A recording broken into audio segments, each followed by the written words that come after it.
Tunakwenda sasa kuyaangalia maneno ya Mungu. Tutakuwa na neno linalosema mambo ya kufanya unapoingia kwenye majaribu. Mambo ya kufanya unapoingia kwenye majaribu. Majaribu ni mambo magumu yanayoweza kumpata mtu yeyote, awe ana uwezo au hana uwezo, awe amesoma au hajasoma. Yaani kwa namna yote majaribu yanapiga hodi kwa mtu yeyote. Kanisa, Bwana Yesu asifiwe. Kwa hiyo tutaangalia ni mambo gani unaweza kuyafanya unapojikuta umeingia katika mambo magumu, mambo mazito, magonjwa, shida katika ndoa, matatizo katika uchumi.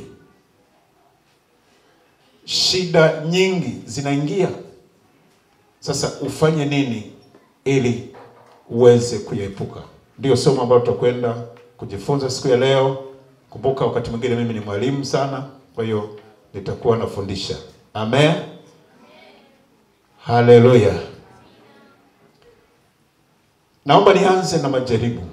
Nimesema majaribu ni jambo lolote gumu linaloweza kukupata. Lakini tunavyo vyanzo vya majaribu vitatu. Majaribu yoyote yana vyanzo vyake vikuu vitatu. Chanzo cha kwanza cha majaribu unayopitia.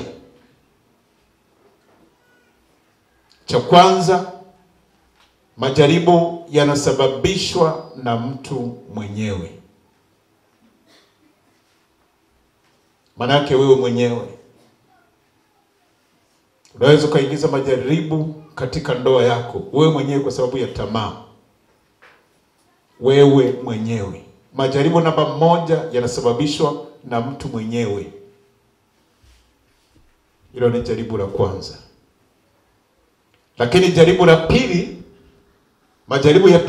jaribu lingine linasababishwa na shetani.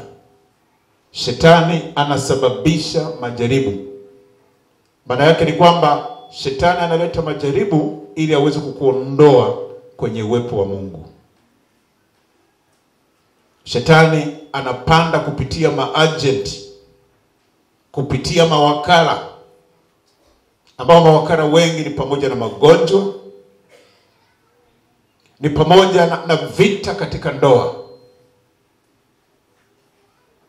Haleluya. Ni pamoja na vita katika uchumi. Uchumi unatikisika. Kumbe yale majaribu yanapoingia yanakuangalia utasimama namna gani ili kuweza kupambana nayo. Kwa hiyo majaribu hayo yanatoka kwa shetani mwenyewe, kwa maana yanatoka kwa mawakala. Shetani anatumia watu. Anaweza kutumia mke, anaweza kutumia watoto, anaweza kutumia marafiki, anaweza kutumia bosi wako wa kazi, kazini. Anaweza kutumia mwimbaji mwenzako kusababisha majaribu. Akasema, yani akatumia wapendwa tunaoona, Bwana Yesu asifiwe, lakini wakawa shetani ameingia katika wale, halafu wakawa ni jaribu lako. Haleluya. Amen. Na chanzo kingine cha majaribu kinatoka kwa Mungu mwenyewe. Haleluya. Majaribu ya Ayubu, Biblia inasema ni Mungu aliyeruhusu. Na Mungu akiruhusu jaribu, maana yake anataka kukuvusha, kukupeleka viwango vingine, kukuondoa mahali pale ulipo na kukuhamisha kupelekwa kiwango kingine. Maana yake anataka kukupeleka Yeriko nyingine. Haleluya. Kwa hiyo jaribu linaweza likaja kupima unasimama sehemu gani. Ndio maana mwimbaji mmoja alisema majaribu ni nini? Ni mtaji. Alisema majaribu ni mtaji. Kwa hiyo majaribu mengi yanapoingia ni kuangalia, uanze kupima katika vipimo vikuu vitatu, kwamba je, mimi nimesimama sawa sawa katika mpango wa Mungu? Sio kwamba hili nimesababisha mwenyewe. Unapima kwa habari ya ibilisi, kwa sababu tumesema lengo la ibilisi ni kukutoa kwenye mstari wa wokovu na kukuhamishia kwingine, ili uende ukapotee, ukamsaidie siku ya mwisho kuungua pamoja na yeye. Anatafuta wanachama wa kudumu ambao watakao kwenda nao katika jehanamu ya moto. Kwa hiyo nimesema unapopitia jaribu lolote, najua tunapitia changamoto nyingi katika maisha. Inawezekana hata wewe uliyepo leo, wenda kuna kitu kimesimama kama mlima. Wenda kuna mahala ambapo ukiangalia mbele hapaonekani kabisa. Wenda kila eneo, kila njia ni kama imefunga. Wenda kila eneo unaona kabisa kwamba haliwezekani kupita. Lakini nataka nikwambie, kama jaribu lako halitokani na namba 1 na namba 2. Haleluya. Maana yake ni kwamba Mungu yeye anatoa njia. Haleluya. Na kama jaribu linatokana na namba 1, kwa maana ni wewe mwenyewe, ili uweze kutoka hapo ulipo, ni lazima utengeneze maisha yako. Maana yake utubu, uache kile ulichokuwa unakifanya, mambo mabaya. Kama ulikuwa hutumiki, unaweza kupata majaribu kwa sababu umeacha utumishi. Unaweza kupata majaribu kwa sababu kazi ya Mungu unaifanya kwa ulegevu. Unaweza ukapata majaribu kwa sababu wakati mwingine umeacha kutoa, sio mtoa, ulikuwa unatoa lakini sasa hivi umeacha, ukakuta umekaribisha jaribu. Kwa hiyo ili kuweza kuondoka pale, ni lazima unarudi tena. Unauangalia msalaba kwamba naomba unisamehe, halafu niweze kusonga mbele. Bwana Yesu asifiwe. Sasa tukaangalie mambo gani unaweza kuyafanya ili kukaa ya kufanya unapoingia kwenye majaribu. Jambo la kwanza, unapoingia kwenye jaribu lolote, uko ndani ya jaribu, uko ndani ya tatizo, uko ndani ya shida, unaona kabisa kila kitu kimevurugika. Ukiangalia huku mbele yako hakuna msaada, ukiangalia nyuma yako hakuna msaada, ukiangalia kwa marafiki wote ni kama hawakuoni. Jambo la kwanza ni mwambie Mungu, usinyamaze.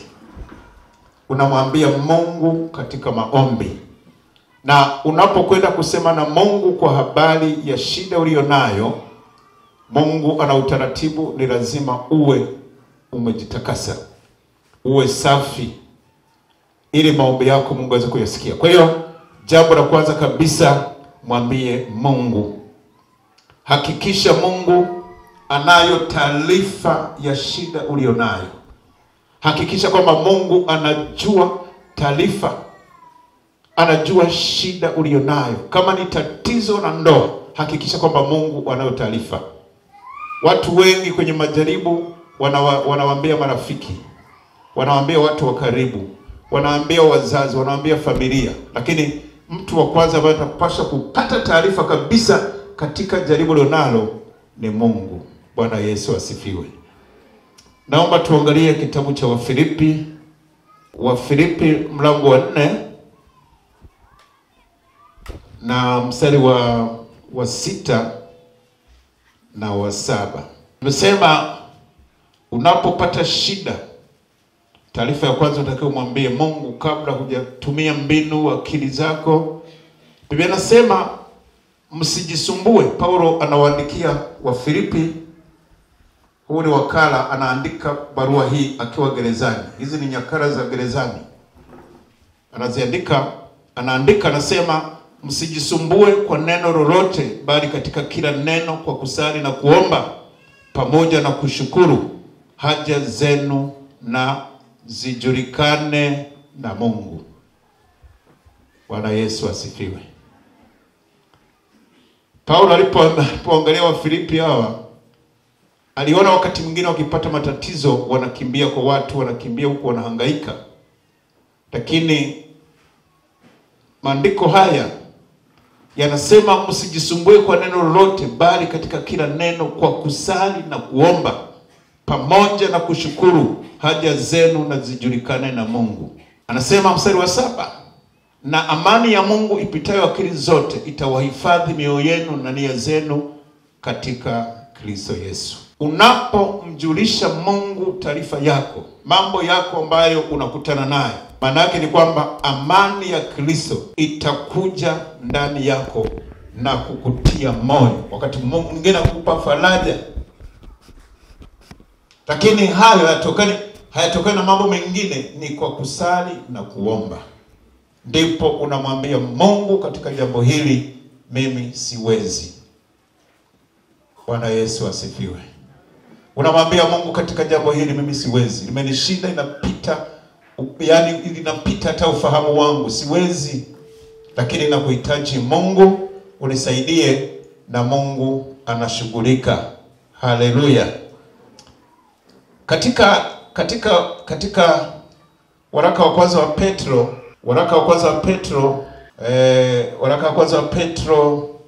sura ya 5 na mstari wa 7, Petro anaandika maneno haya. Anasema, huku mkimtwika yeye fadhaa zenu zote, kwa maana yeye hujishughulisha sana na mambo yenu. Petro anawaambia watu wanaohangaika, anasema huku mkimtwisha fadhaa zenu, shida zenu, matatizo mlionayo, changamoto unayopitia, anasema huku mkimtwisha ni fadhaa zenu, na yeye anashughulika na mambo yenu. Bwana Yesu asifiwe. Kama kuna mtu alishajitoa Yesu Kristo kufa pale msalabani na anashughulika na mambo yetu, kwa nini tuwe na hofu? Hakuna sababu ya kuwa na hofu. Cha msingi ni kumkimbilia huyo Yesu ili aweze kututoa katika changamoto. Ndio maana anasema, njoni kwangu ninyi nyote mnaosumbuka na kulemewa na mizigo, nami nitawapumzisha. Bwana Yesu asifiwe. Cha msingi ni kusimama na Mungu. Cha msingi katika shida yote unayopitia ni kusimama katika utakatifu, kusimama katika wokovu, halafu umtwike Bwana mzigo wako, naye atakutegemeza. Umwambie shida yako, uzungumze, useme naye, na yeye ni mwaminifu, atakutoa pale, atakuondoa, atakuvusha, atafungua mlango kwa ajili yako. Hata kama jaribu limekuwa ni kubwa, inawezekana una miaka 5, miaka 10, miaka mingapi, lakini huyu tunaye mhubiri ni Mungu ambaye hajawahi kushindwa. Ni Mungu ambaye alimkuta mtu amekaa katika birika kule Bethsaida, kwenye kisima kile, miaka 38. Akasema, wewe unataka kufanya nini? Unataka nini? Akasema, mimi sina mtu wa kunisaidia. Akasema, unataka nini? Anazidi kusema, mimi sina mtu wa kunisaidia. Huwa malaika akija kutibua ili watu waingie wa kwanza afu apone, lakini mimi sina mtu wa kuniinua na kunipeleka. Sina msaada. Mtu amekaa miaka 38 amepooza, yuko hapo. Lakini Yesu mwenye huruma, haleluya, Yesu mtenda mema, akasema, inuka, jitwike godoro lako. Yeye anakazana tu kwamba sina msaada, kumbe msaada ndio umeshafika. Haleluya. Msaada yuko nao. Msaada ukasema, jitwike godoro lako, inuka uende zako. Mtu ambaye alikuwa amekaa hana mtu wa kumuinua, hana mtu wa kumgeuza, akanyanyuka, akaondoka. Haleluya. Lakini jambo la pili, unapokumbana na changamoto na magumu, jambo la kufanya ni kuzungumza na nafsi yako. Uzungumze na nafsi yako. Ninaposema nafsi ndio imebeba, huko nafsi kuna akili, umeona? Hivyo vyote viko kule ndani. Kwa hiyo anasema zungumza na nafsi yako. Usiposema na nafsi yako, inaweza kukuondoa kwenye uwepo wa Bwana wakati wa changamoto. Useme na nafsi yako, uzungumze na nafsi yako, uiambie nafsi yako kwamba tulia, hiki kinachokutana ni kitu cha muda, kinapita. Bwana Yesu asifiwe. kwamba hiki kinachopita, hii changamoto ya ndoa ni ya muda, itapita. Useme na nafsi yako, useme na mtu wako wa ndani kabla haja kuingizia hofu, kabla haja kuingizia mashaka, halafu kaanguka. Naomba tuangalie mtu aliyesema na nafsi yake. Kitabu cha Samueli wa kwanza mlango wa 17. Tuangalie mtu aliyesema na nafsi yake. Usiposema na nafsi, adui anaweza kachukua nafasi. Ya Samueli wa kwanza mlango wa 17 na mstari wa 32. Nimesema jambo la pili ni kusema, zungumza na nafsi yako. Biblia inasema katika kitabu cha Samueli wa kwanza mlango wa 17 mstari wa 32, Biblia inasema Daudi akamwambia Sauli asizimie moyo mtu yeyote kwa ajili ya huyu. Mimi mtumishi wako nitakwenda kupigana na Mfilisiti huyu. Huyo ni Daudi anamtuliza mfalme Sauli aliyetaka kukata tamaa. Akasema, ipokuwa akija simba au dubu akamkamata mwana kondoo wa lile kundi, mimi hutoka nikamfuata, nikampiga, nikampokonya kinywani mwake, na akinirukia humshika ndevu zake, nikampiga, nikamuua. Anasema mtumishi wako alimuua simba na dubu pia, na huyu Mfilisiti asiyetahiriwa atakuwa kama mmoja wao, kwa sababu amewatukana majeshi ya Mungu. Haleluya. Mstari wa 37, Daudi akasema, Bwana aliyeniokoa na makucha ya simba na makucha ya dubu ataniokoa na mkono wa Mfilisiti huyu. Sauli akamwambia Daudi, enenda na Bwana atakuwa pamoja na wewe. Ninaposema kwamba sema na nafsi yako, nafsi ndani ya mtu ndiyo inayoweza kuinua kitu cha kusema nenda au usiende. Daudi anajaribu kusema kwamba kwa Mungu hakuna jambo lisilowezekana. Amen. Anasema hivi, huyu Mungu aliyenisaidia kupambana na simba na dubu, wanyama wakali wakija kuvamia mifugo ya baba na nikawaua, anasema Mungu huyo atanisaidia kupigana na huyu Mfilisiti. Haleluya. Nataka nikwambie mchana wa leo uliyefika siku ya leo, inawezekana unakumbana na shida. Inakumbana kuna mlima fulani na upanda, unaonekana kabisa kwamba huwezi kumaliza huo mlima. Nataka nikwambie, naomba ukumbushe nafsi mahali ambapo Mungu alikutoa. Kumbuka mahali ambapo Mungu alikutoa. Inawezekana Mungu alikuchomoa kwenye ajali utaka kufa. Inakuaje leo ushindwe na jaribu la kulala njaa siku moja? Unataka kumwacha Yesu kwa sababu tu umekosa nguo. Unataka kumwacha Mungu kwa sababu tu umeshindwa kufaulu masomo ya kwenda shule. Unataka kumwacha Mungu kwa sababu tu umekosa mtu wa kukuoa kwa wakati. Hapana. Angalia mahali ambapo Mungu alikutoa. Haleluya. Na hili lililoko mbele yako Mungu atalishinda. Mungu atakupitisha. Usikate tamaa. Wakati mwingine umebeba mimba imekaa vibaya na madaktari wamesema imekaa vibaya, lakini hebu muangalie Mungu aliyekushindia katika watoto wengine. Mwambie Mungu aliyesababisha nizae wengine, na huyu nitamzaa salama. Haleluya. Mwambie na hili nitapita salama, nitakwenda wala hakuna kitakachonizuia. Daudi anajaribu kumwambia mfalme, anasema kama Mungu alinishindia kwenye vita, hata hii vita hata ingekuwa kubwa, mimi nitashinda kwa sababu niliye naye ni mkuu sana. Ninatamani kila mmoja ajivunie yule naye, umkamate kwa mikono miwili, utakiwa kuachilia. Maana huyo ni mshindi wa kukushindia katika vita ulionayo. Ni mshindi wa kupigana na maadui. Semesha nafsi, uisemeshe nafsi kwamba nafsi ya kutulia, acha hofu. Hata kama watu wamesema hivi, lakini Mungu ndiye msemaji wa mwisho. Ndiye anaweza kutoa majibu ya mwisho katika tatizo lako. Ni kumwangalia Mungu. Bwana Yesu asifiwe. Umwangalie Mungu. Usiangalie ukubwa wa maadui, usiangalie ukubwa wa matatizo. Mfalme Sauli aliangalia urefu wa Goliati, aliangalia ukubwa, aliangalia mikuki ya Goliati, aliangalia uzoefu wa vita, lakini akakumbuka, akamsahau Mungu, kwamba yuko Mungu aliyemtengeneza Goliati. Haleluya. Daudi anasema, mimi natembea na Mungu, ninaye Mungu aliyeziumba mbingu na nchi, na huyu Goliati ni pamoja na vitu vilivyofinyangwa na Mungu mwenyewe. Kwa hiyo mimi nakwenda kumshinda kwa sababu amemtukana huyu mkuu. Haleluya.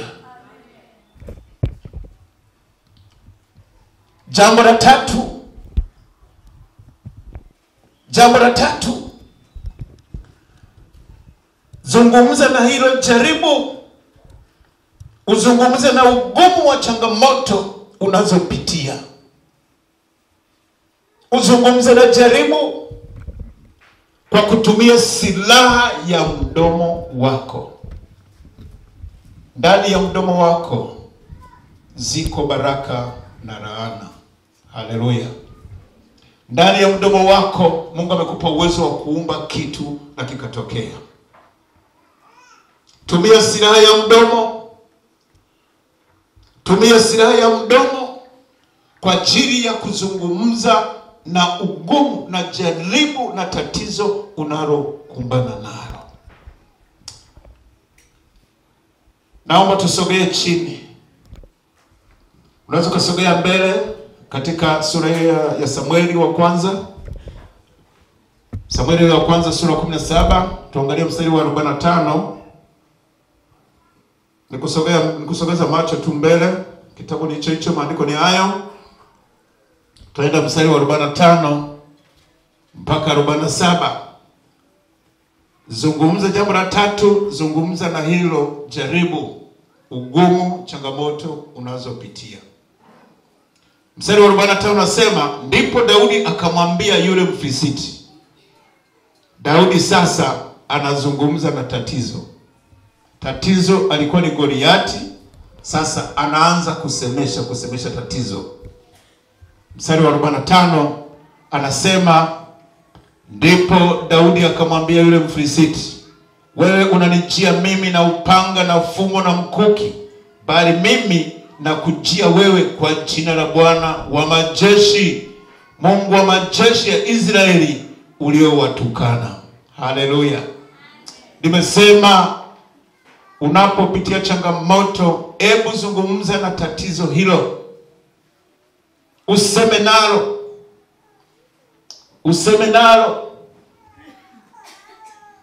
Mstari wa 46 anasema, siku hii ya leo Bwana atakuua mkononi mwangu, nami nitakupiga na kukuondolea kichwa chako, nami leo nitawapa ndege wa angani na wanyama wa nchi mizoga ya majeshi wa Filisti, ili kwamba dunia nzima wajue ya kuwa yuko Mungu katika Israeli. Haleluya. Anazungumza maneno ya kujiamini kwa sababu aliyekuwa naye ni mkuu. Mstari wa 47, nao jamii ya watu wote pia wajue ya kwamba Bwana haokoi kwa upanga wala kwa mkuki, maana vita ni vya Bwana, naye atawatia ninyi mkononi mwetu. Haleluya. Anasema hii vita ni ya Bwana. Nataka nikwambie, kama wewe umeokoka vizuri, kama huna kona, kama wewe sio kinyonga, maana kinyonga kifika hapa anabadilika langa, kifika huko anakuwa hivi, akifika huko anakuwa vingine. Kama wewe sio wa rangi za kinyonga, umeokoka sawa, nataka nikwambie tunachokutana hilo litakuwa, hiyo vita Mungu anaigeuza inakuwa ni ya kwake. Inakuwa ni vita ya Bwana. Anasema hii vita ni ya Bwana, sio yangu mimi kama Daudi unayoiona. Wewe unaona kwa umbo langu, na wewe unajilinganisha unajiona ni bora kwa sababu ya uzoefu, lakini hii vita, kumbuke hii vita sio yangu, ni ya Bwana hii. Unayepambana naye ni Mungu. Ninachotaka kusema ni kwamba unatakiwa kutumia Utumie silaha ya mdomo wako uliopewa ili ikutie nguvu za kuendelea, ili ikupe moyo wa kushinda jaribu. Ukikaa kimya, adui yako atakuwa mkubwa na atameza imani yako. Na imani ikimezwa, nataka nikwambie, imani ikimezwa, mahala popote unapelekwa. Kama imani yako ikimezwa na adui, basi maana yake wewe umekwisha katika swala la imani. Lakini tunachojaribu kusema katika hili, maana yake ni kwamba unapoongea na tatizo, maana yake unaeleza kwamba tatizo hili ni dogo. Maana yake unalifanya tatizo lako, hata kama ni kubwa, hata kama mazingira kuonyesha kabisa ni kubwa, lakini unalifanya kuwa tatizo dogo. Unalifanya kuwa tatizo dogo. Wanasema madonda ya tumbo hayaponi, sio? Wanasema madonda ya tumbo yatapona kwa jina la Yesu. Haleluya. Ukisoma kitabu cha Zaburi ile ya 118 mstari wa 17, Daudi, Biblia inasema alipozungukwa na roho za mauti, ilifika mahali akasema sitakufa. Amen. Anasema sitakufa, bali nitaishi na nitasimulia matendo ya Bwana. Ana uhakika kwamba hata kama mauti zimemzunguka, maadui wamepanga kila kona, lakini anasema sitakufa. Anasema bali nitaishi na nitayasimulia matendo ya makuu ya Bwana. Naomba tusome hiyo Zaburi ya 118. Unajua hapa vizuri tu tunasoma maandiko. Zaburi ya 118 mstari wa 17. Anasema sitakufa, bali nitaishi, nitayasimulia matendo ya Bwana. Unazungumza na tatizo. Tatizo ilikuwa ni roho za mauti zinamzunguka. Tatizo yalikuwa ni maadui, lakini anasema na adui anasema na mbaya na tatizo lake, anasema sitakufa, anasema bali nitaishi na nitayasimulia matendo makubwa ya Bwana. Ana uhakika na Mungu wake. Nataka nikwambie, hata ukiwa na uhakika na Mungu wako, hutaogopa chochote kile. Majaribu hata yakipita, unajua ni habari ya muda tu, kwamba muda utasema ni kipindi kinakuja, kipindi hiki. Ndio maana ukisoma kitabu cha Mhubiri kinasema ziko nyakati mwanadamu amewekewa. Kuna kipindi cha furaha, kuna kipindi cha huzuni, kuna kipindi cha kulia, kipindi cha kucheka, kipindi cha kuvuna, kipindi cha kutawanya. Hivyo vipindi mwanadamu amewekewa. Unaweza kukaa hapo ukajua wewe uko vizuri, lakini kuna kipindi. Kama unacheka leo, kuna kesho kuna kilio hapo. Na unapaswa uyaelewe. Ndoa yako ina amani leo, lakini kesho itaingia kwenye mgogoro. Na kinachoweza kukusaidia tu ni maneno ya Mungu ya uzima. Haleluya. Maneno ya Mungu ya uzima, hayo ndio yatakusaidia. Neno la uzima hilo ndio litakalo kusaidia katika changamoto. Na Biblia inataka tuwe nalo kwa wingi na wala sio kidogo.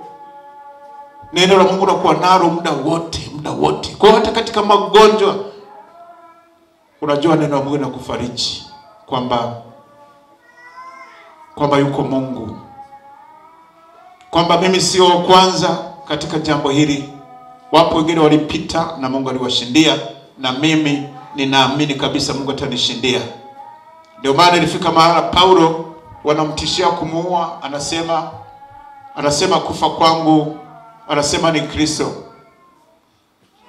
Anasema kufa kwangu ni Kristo, ni faida. Hamna wasomaji wa Biblia.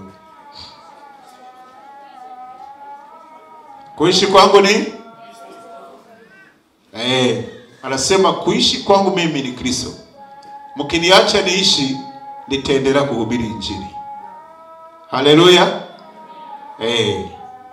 Na nikifa mimi, naenda kumuona Kristo mapema. Amen. Kwamba natoka katika ulimwengu wenye shida na kwenda mbinguni. Kwa nawaambia maadui kwamba mkiniua, sawa, na wahi. Mkiniacha, naendelea kupiga injili. Sasa mchague ninyi maadui, kuniua, mnipeleke mapema, au mniache nipige injili. Maana mtu amesimama na neno la Mungu, amejaa kweli kweli, amefurika.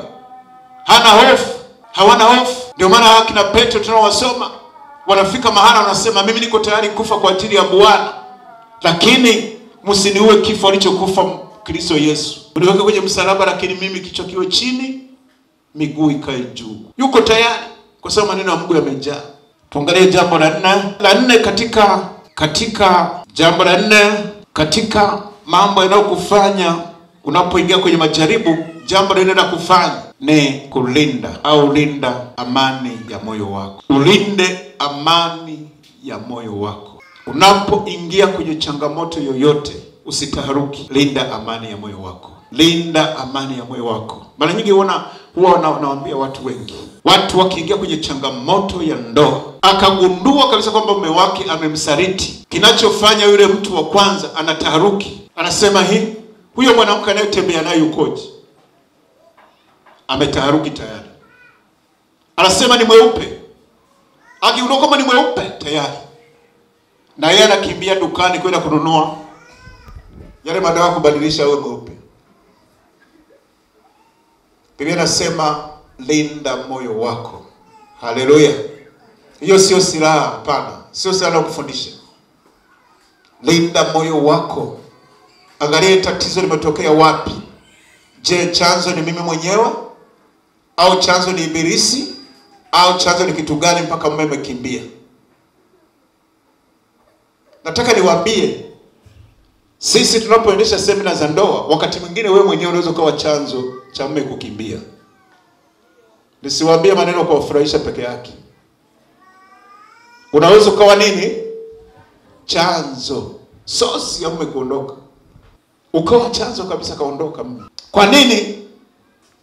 Ile thamani ya kwanza mlioana umeshaizoea, umeiondoa, umeona ni ya kawaida. Maana yake ni kwamba ile thamani ya mume halisi imepotea. Matokeo yake huyo mume uliye naye unamshika kama hivi nilivyoshika notebook hivi. Unatembea naye, ndio umeshikilia hivi. Akisema nipe chakula, kwani hukioni nimeshatenga huko? Anaondoka. Ukimshikilia hivi, hata ukaenda kununua makarolite 100 hawezi kurudi. Kinachoweza kumrudisha ni wewe kurudi kwa Bwana na kuomba msamaha na kubadilisha mwenendo. Haleluya. Bwana Yesu asifiwe. Bwana Yesu asifiwe. Ni kuangalia chanzo. Wakati mwingine baba yuko hapo, unamuona mke wako kama katakataka. Unamuona kama takataka. Umuoni kama ni mtu wa thamani. Lakini akipita mitaani watu wanaita. Mpaka wanajua huyu, hiki ni chombo kimekosa matunzo tu hiki. Anayeyuka. Wanaume mpo wa baba. Shikilia vizuri. Hicho ni chombo cha thamani. Amen. Shikilia vizuri. Usimwangalie uzee. So unaona mimi ninavyoshikilia huko.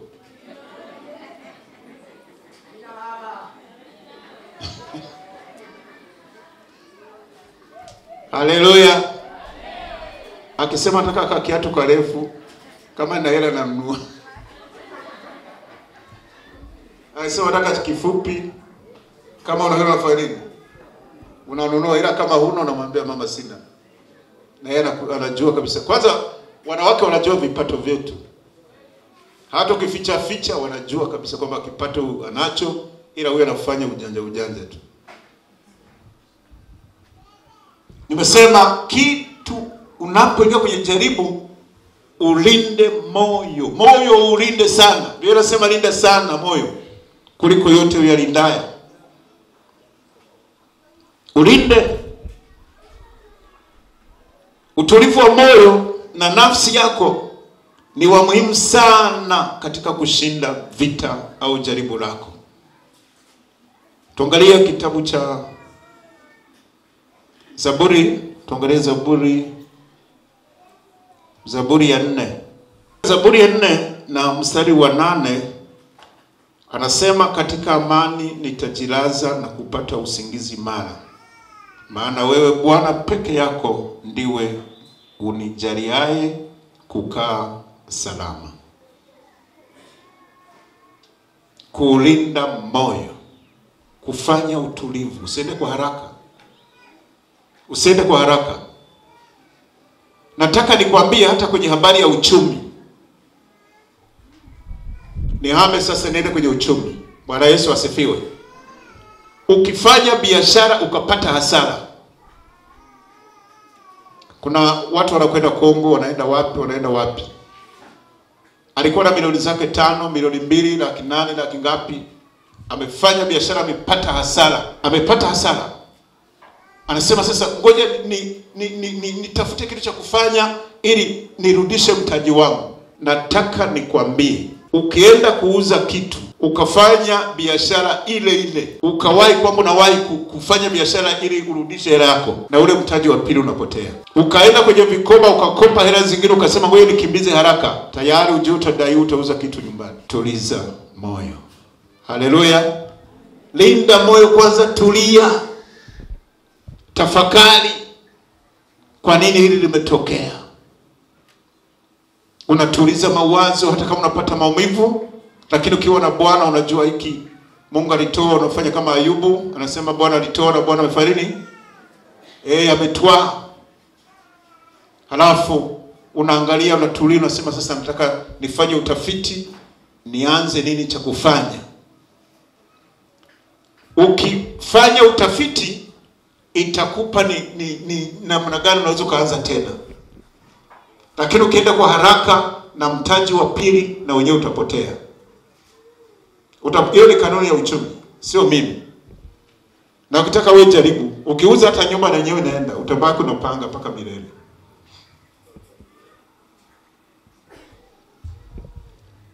Katika kitabu cha Ayubu anaandika yeye Ayubu mlango wa 22 mstari wa 21. Ayubu anasema mjue Mungu sana ili uwe na nini? Na amani. Katika jaribu lolote unatakiwa ujisogeze kwa Bwana ili akupe amani. Amani inatoka kwa Mungu peke yake. Amani.